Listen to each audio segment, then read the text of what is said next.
ada orang yang mengajak kita bertengkar atau memantik emosi kita diajarkan oleh Rasulullah untuk mengatakan ana shaimun, aku sedang berpuasa, gitu kan. Orang yang bertakwa itu adalah orang yang pemaaf. Jadi kalau keluar di bulan Ramadan kita masih menjadi pribadi yang pelit, kita masih menjadi pribadi yang pemarah, kita masih menjadi pribadi yang pendendam, maka Ramadan gagal mendidik kita.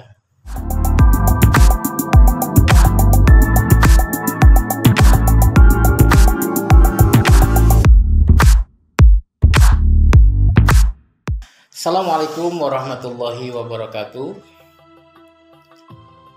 Innal hamdalillah nahmaduhu wa nasta'inuhu wa nastaghfiruh wa na'udzubillahi min syururi anfusina wa min sayyiati a'malina may yahdihillahu fala mudhillalah wa may yudlil fala hadiyalah.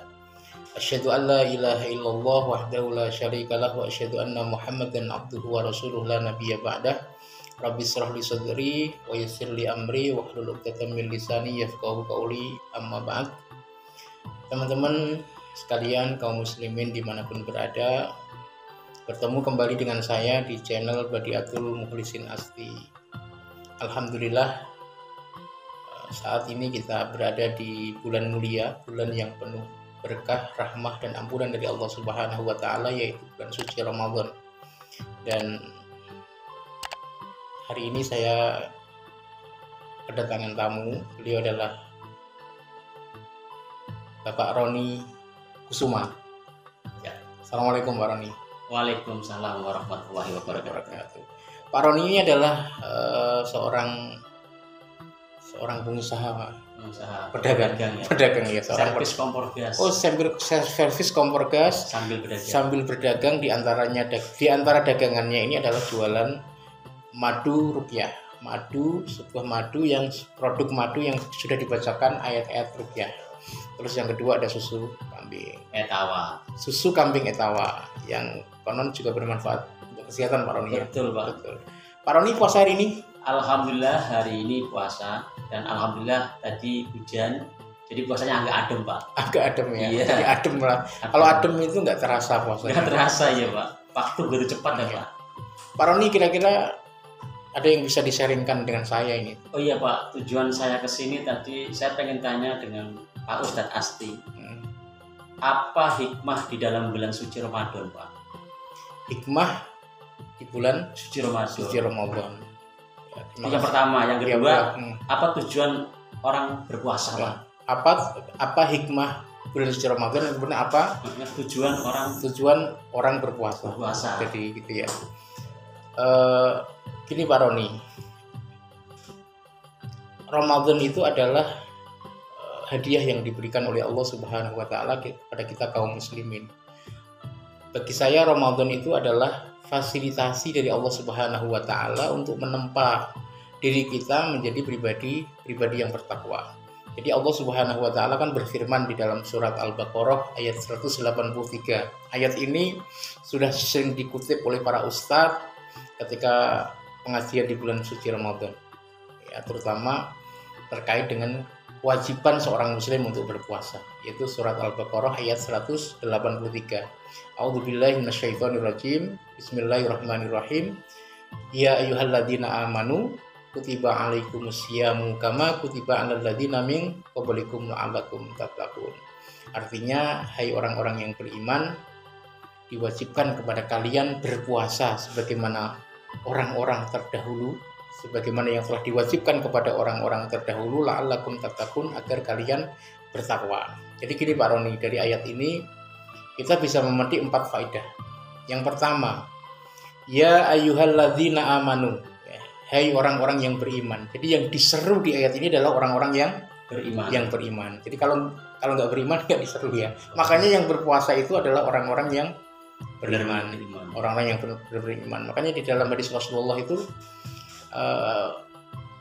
ada hadis yang mengatakan man shoma ramadhana imanan wa ihtisaban ghufira lahu ma taqaddama min dzambi.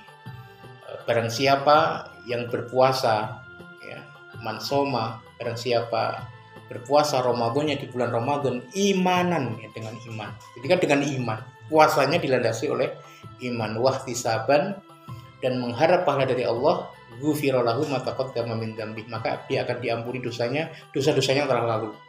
Jadi kalau Pak Roni berpuasa di bulan Ramadan dengan iman, jadi puasanya dilandasi oleh keimanan, karena dorongan keimanan, wahtisaban, dan betul-betul mengharap pahala dari Allah Subhanahu wa taala, maka dosa-dosa Pak Roni dosa-dosa yang telah lalu akan diampuni oleh Allah Subhanahu wa taala. Syaratnya puasanya dilakukan dengan iman dan ihtisab. Ihtisab itu artinya betul-betul berharap pahala dari Allah Subhanahu wa taala. Jadi ya ayyuhalladzina, yang faedah pertama kan ya ayyuhalladzina amanu, bahwa puasa ini diserukan kepada orang-orang yang beriman. Kutiba alaikumusiyam, diwajibkan atas kalian berpuasa, artinya puasa ini hukumnya wajib bagi kaum muslimin yang sudah balik, yang berakal, artinya yang tidak sedang kondisi yang tidak sedang, misalnya tidak sedang gila misalnya, akan tidak terbebani kewajiban berpuasa. Jadi diwajibkan kepada kalian berpuasa. Hukum puasa itu hukumnya adalah wajib, hukumnya kaum muslimin, hukumnya wajib, kecuali ada udzur syar'i, ya, kecuali ada udzur syar'i, misalnya sedang sakit, sedang perjalanan, musafir, itu kan ada dispensasi untuk tidak berpuasa, puasanya di lain waktu, diganti qadha di lain waktu. Kemudian kama kutiba alal ladzina, yang ketiga, faedah ketiga adalah kama kutiba alal ladzina min qablikum, seperti yang diwajibkan kepada umat-umat terdahulu. Jadi puasa ini sudah menjadi ibadah umat-umat terdahulu juga yang disyariatkan, ya, termasuk misalnya di umat nabi-nabi sebelumnya juga sudah ada syariat berpuasa, cuman cara berpuasanya mungkin yang berbeda. Kalau kaum muslimin kan berpuasanya menahan perkara-perkara yang membatalkan puasa, makan, minum, berhubungan suami istri, dari mulai terbit fajar shotib, dari mulai subuh sampai maghrib, sampai terbenamnya matahari. Terus yang faedah yang keempat itu adalah la'allakum tattaqun. Ini tujuan puasa Pak Roni. Tujuan puasa itu adalah la'allakum tattaqun, agar kita menjadi pribadi yang bertakwa. Itu Pak Roni. Terus tentang takwa itu gimana Pak? Penjabaran tentang takwa. Definisi dan ciri-ciri mungkin ya? Iya, ciri-ciri bisa Pak. Ciri-ciri. Orang yang bertakwa. Orang bertakwa itu seperti apa begitu ya. Jadi di dalam Al-Qur'an banyak sekali ayat-ayat yang menerangkan tentang ciri-ciri orang bertakwa. Jadi takwa itu kan sebenarnya artinya takut ya. Artinya takut. Kalau ketika di misalnya khotib, ketika berkhutbah di Jumat kan biasanya marilah kita bertakwa kepada Allah dengan menjalankan perintah-perintahnya dan menjauhi larangannya. Itu diantaranya adalah salah satu implementasi dari takwa. Dalam Al-Quran itu banyak disampaikan ciri-ciri orang yang bertakwa. Salah satunya itu di surat Ali Imran ayat 133 yang bunyinya a'udzubillahi minasyaitonirrajim wa syari'u ila maghfiratin mir rabbikum wa jannatin ardhuwas samawati wal ardh. Bersegeralah kalian menggapai ampunan dari Allah. Jadi kita diminta oleh Allah Subhanahu wa taala, diperintahkan oleh Allah Subhanahu wa taala untuk bersegera. Kalau bersegera itu artinya jangan menunda-nunda, jangan bersegera menggapai ampunan dari Allah Subhanahu wa taala. Wal jannah. Jadi dan wasari'u ila maghfiratin wa jannatin ardhuhas samawati wal ardh, dan bersegeralah menggapai surga Allah yang luasnya seluas langit dan bumi. Uiddat lil muttaqin, yang disediakan untuk orang-orang yang bertakwa. Jadi bersegeralah menggapai ampunan Allah, bersegera menggapai surga Allah yang luasnya seluas langit dan bumi, yang disediakan bagi orang-orang yang bertakwa. Siapa orang-orang yang bertakwa yang oleh Allah disediakan surga yang seluas langit dan bumi? Yang pertama adalah di ayat selanjutnya di Ali Imran ayat 134. Ciri orang yang bertakwa ini yang pertama, walladzina yunfiquna fisyarra'i wal dharra. Jadi orang yang takwa, ciri orang takwa pertama itu adalah mereka yang menginfakkan hartanya baik di waktu lapang maupun sempit. Jadi kalau ada orang yang berinfak di waktu lapang, dia sedang kaya, lebih enak Pak ya. Itu biasa. Enak. Tapi kalau ada orang yang sempit, artinya terbatas rezekinya, tapi kemudian dia berinfak, itu baru luar biasa. Jadi orang yang bertakwa itu adalah orang-orang yang sedekah, berinfak, memberi, itu sudah menjadi bagian dari kapasitas kepribadiannya. Sudah sedekah itu sudah terinternalisasi menjadi sifat karakter yang melekat pada kepribadiannya. Itu Pak Roni. Jadi kalau orang yang bertakwa itu cirinya yaitu dia itu mindsetnya adalah memberi, yungfiku fisarra'i wadzarra, baik di waktu lapang maupun sempit. Jadi pikiran orang yang bertakwa itu adalah memberi, bukan meminta, bukan, tapi memberi.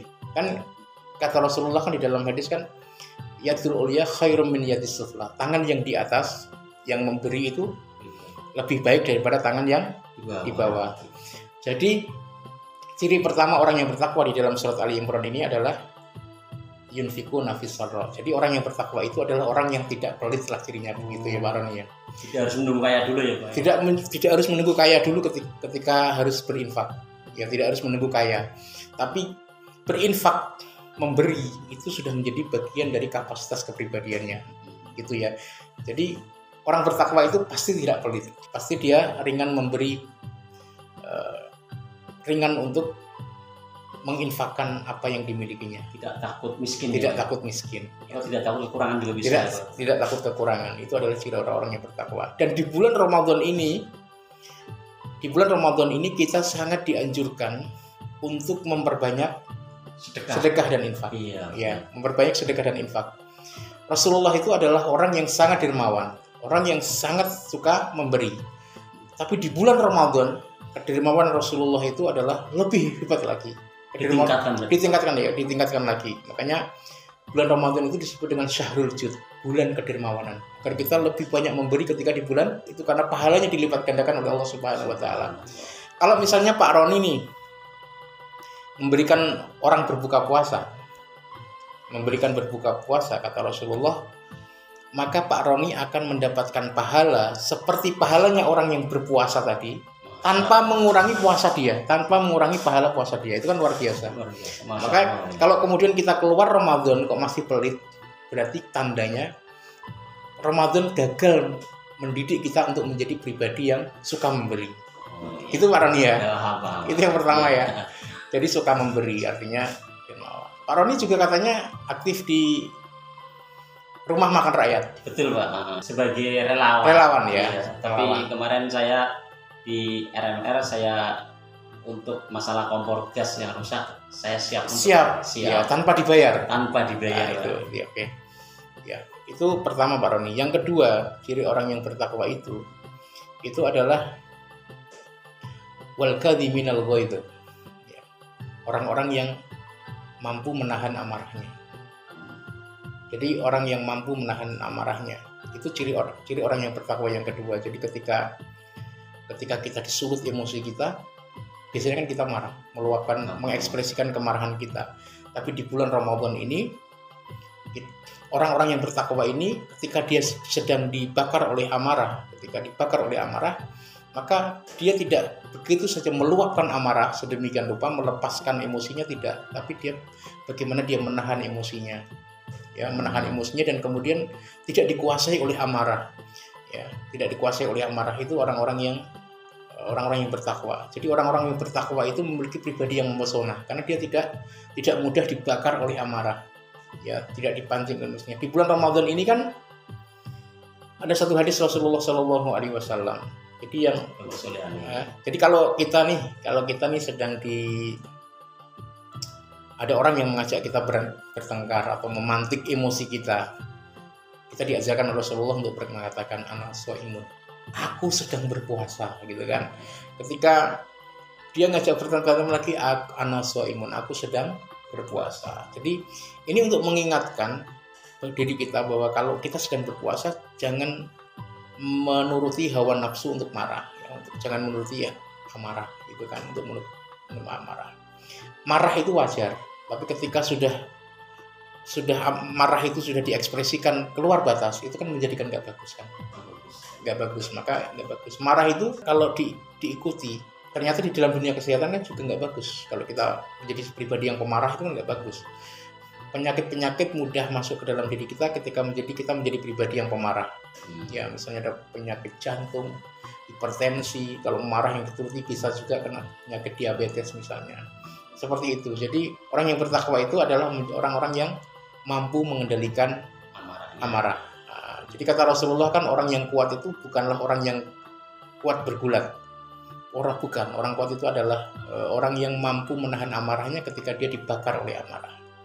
Innamas sadidu yamliku nafsahu idzal ghadab. Itu orang-orang yang mampu mengendalikan amarahnya ketika dia sedang dibakar oleh amarah, itu kan. Jadi gitu. Jadi makanya orang-orang yang beriman itu orang-orang yang adem gitu ya, orang-orang yang sejuk kalau dilihat, karena dia tidak mudah marah. Jadi dia mampu mengendalikan amarahnya gitu. Dan di bulan Ramadan kan kita diajari untuk tidak marah kan. Betul. Untuk tidak marah, tidak menunjukkan amarah. Ketika ada orang yang mengajak kita marah, kita bilang ini aku sedang puasa. Itu kan untuk bilang ke dia, aku sedang puasa. Jadi aku tidak akan menanggapi amarahmu, menanggapi apa yang kamu lakukan, gitu kan. Jadi seperti itu. Terus ciri orang yang bertakwa yang ketiga itu adalah wal'afina anin nas, yaitu orang-orang yang memaafkan kesalahan orang lain. Itu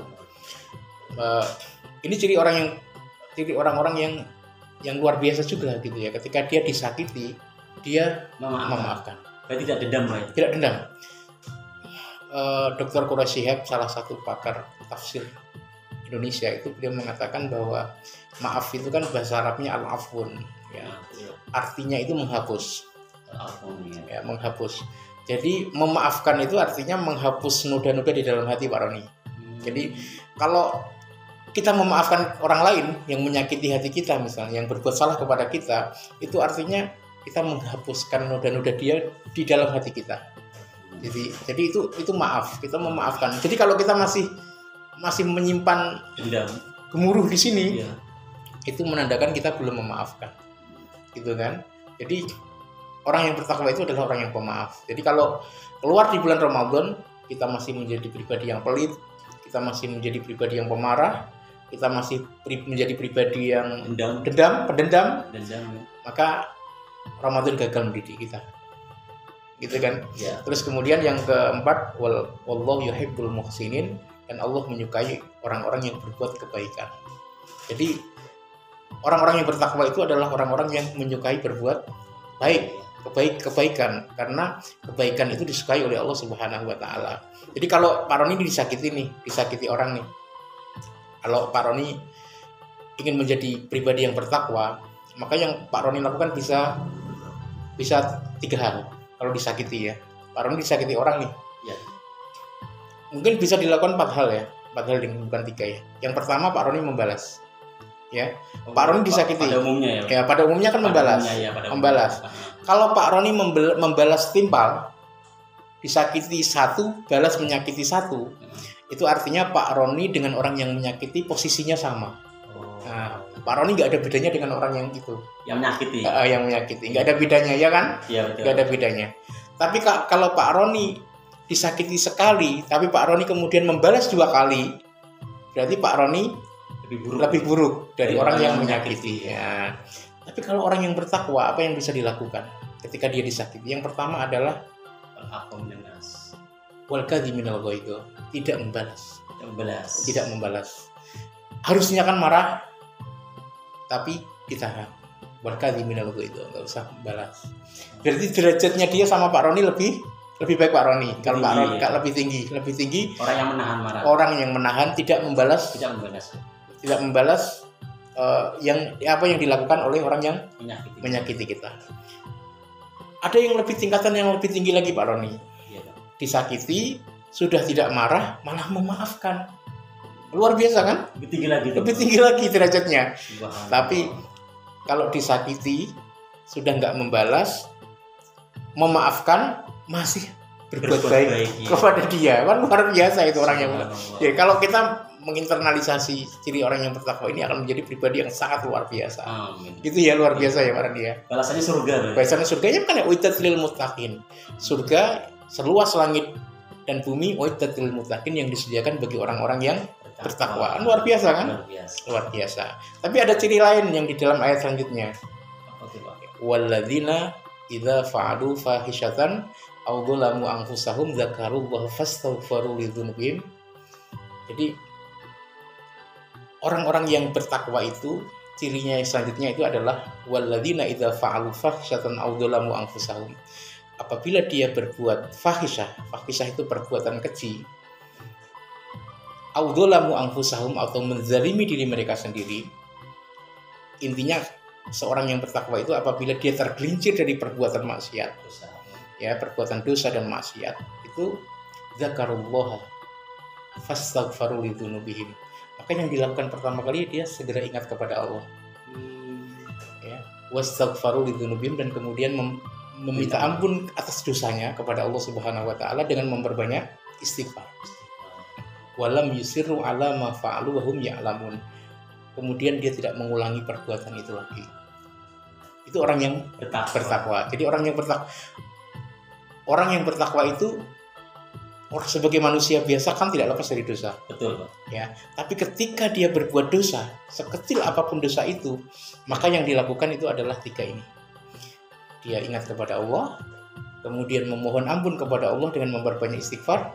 Terus yang ketiga, walam yusiru ala ma fa'aluhum ya'lamun. Dia tidak mengulangi perbuatan itu lagi. Misalnya, Pak. Ya, jadi orang yang bertakwa itu adalah orang yang sensitif terhadap dosa. Ketika dia tergelincir dalam perilaku dosa, maka dia segera ingat kepada Allah dengan memperbanyak zikir kepada Allah. Dia bertobat kepada Allah dengan beristighfar, dan kemudian dia juga tidak mengulangi lagi. Jadi artinya sudah nggak mau mengulangi perbuatan dosa itu lagi. Itu ciri orang yang bertakwa. Jadi orang yang bertakwa ini sesungguhnya adalah memiliki kecerdasan spiritual juga. Dia sensitif terhadap dosa. Jadi seperti itu Pak Roni. Jadi ketika kita di bulan Ramadan ini kan kita diminta untuk memperbanyak ibadah. Ya, diminta untuk memperbanyak ibadah, mengendalikan hawa nafsu, menghindari perbuatan-perbuatan dosa besar maupun kecil. Yang kecil apalagi yang besar itu dihindari. Insya Allah kita akan menjadi pribadi yang bertakwa. Amin. Ya. Kebanyakan dari kita ini adalah berpuasanya itu masih di taraf yang paling dasar. Apa tuh Pak? Ya. Berpuasanya itu yang penting asal menghindari makan dan minum. Iya kan? Iya betul, kebanyakan. Bahkan tapi maksiat kadang masih dosa-dosa, berdusta masih, ya, menggibah orang lain, membicarakan aib orang lain masih, gitu ya, berkata-kata kotor masih, ya, terus apa lagi? Kadang lalai meninggalkan sholat masih, tapi puasa tapi meninggalkan sholat masih ada banyak ya kayak gitu. Terus gimana Pak itu resikonya Pak? Jadi begini yang perlu diingat Pak Roni. Jadi kan ada 2 hal yang harus diingat oleh Pak Roni. Yang pertama adalah perkara-perkara yang membatalkan pahala puasa. Ya itu ya. Jadi yang misalnya makan, minum dengan sengaja, berhubungan suami istri di siang dari bulan Ramadan itu membatalkan puasa. Ya kan? Kalau itu dihindari kan puasanya sah. Itu namanya puasanya sah secara fikih. Yang kedua, ada perkara-perkara yang merusak pahala puasa, yang membatalkan pahala puasa atau merusak pahala puasa. Puasanya sah, tapi puasanya tidak bernilai. Pahalanya nggak dapat pahala. Ya, jadi ada perkara-perkara yang merusak pahala puasa seperti berdusta, seperti berbohong, ghibah, membicarakan aib orang lain, apalagi menzolimi orang lain, menyakiti orang lain itu adalah perkara-perkara yang merusak pahala puasa. Maka disebutkan di hadis Rasulullah, rubba soimin atau kamin soimin, ya, banyak orang yang berpuasa, kamin laisa lahu min siyamihi ilal ju' wal atos, tapi dia tidak mendapatkan nilai dari puasanya ilal ju' wal atos, kecuali dia hanya merasakan lapar dan dahaga. Marilah kita beranjak Pak Roni, ya, beranjak dari puasa fikih, ya, puasa yang hanya menahan diri dari perkara-perkara yang membatalkan puasa, menuju ke berpuasa yang lebih substantif, ya, lebih inti, yaitu adalah menahan diri dari perkara-perkara yang bisa merusak pahala puasa. Apa aja tuh Pak yang segala perbuatan melanggar agama, maksiat, itu semuanya merusak pahala puasa. Maksiat itu ada 2. Yang pertama, meninggalkan perintah Allah, meninggalkan sholat, itu juga bagian dari maksiat kepada Allah. Yang kedua, melanggar larangan dari Allah Subhanahu wa taala, berbohong, berdusta, berkata kotor. Itu kan semuanya adalah perkara-perkara yang bisa merusak pahala puasa. Jadi makanya itu harus betul-betul dihindari. Maka caranya memang satu cara agar kita tidak terhindar dari hal itu adalah dengan memperbanyak puasa, memperbanyak ibadah. Misalnya yang sholatnya biasanya sendirian, sekarang berjamaah. Syukur-syukur bisa berjamaah di masjid. Itu menjadi jauh lebih utama, Pak Roni ya. Misalnya kalau biasanya nggak pernah sama sekali membaca Al-Quran, sekarang jadi membaca Al-Quran. Artinya ketika kita menyibukkan dalam perkara-perkara ibadah, otomatis yang perkara-perkara yang maksiat, perkara-perkara yang tidak bermanfaat itu pasti akan terminimalisasi. Begitu Pak Roni ya. Jadi saya kira sudah, ini kesimpulan Pak Roni ya. Kesuksesan berpuasa kita adalah bagaimana sekeluarnya di bulan Ramadan kita betul-betul menjadi pribadi yang bertakwa. La'allakum tattaqun, agar kalian menjadi pribadi yang bertakwa. Jadi maka di bulan ini, di bulan Ramadan ini harus betul-betul kita manfaatkan untuk menjadi pribadi-pribadi yang takwa. Di antaranya yang tadi yang saya sebutkan ciri-cirinya. Tadi pertama adalah tidak pelit, tapi dia adalah rajin berderma. Yang kedua, orang yang tidak mudah marah, tidak mudah marah. Yang ketiga, pemaaf. Kemudian yang keempat, berbuat baik. Kemudian yang kelima itu memiliki sensitivitas terhadap dosa, di mana apabila dia tergelincir di dalam perbuatan dosa, dia segera ingat kepada Allah, minta ampun kepada Allah, dan tidak mengulangi perbuatannya tersebut. Ya, jadi kalau setelah bulan Ramadan kok kita masih pelit, masih pemarah, masih pendendam, masih tidak suka berbuat kebaikan, dan masih suka melanggar perintah Allah dengan seenaknya, ya, maka Ramadan gagal mendidik kita.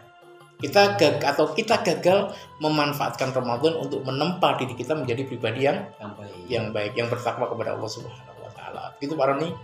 Kapan-kapan kita sambung lagi. Iya Pak. Ya. Sebelumnya terima kasih banyak Pak atas semua penjelasannya. Alhamdulillah saya akan berubah semuanya. Gitu ya. Melakukan apa yang tadi dibicarakan, dan saya akan menjadi pribadi yang baik. Amin. Ya.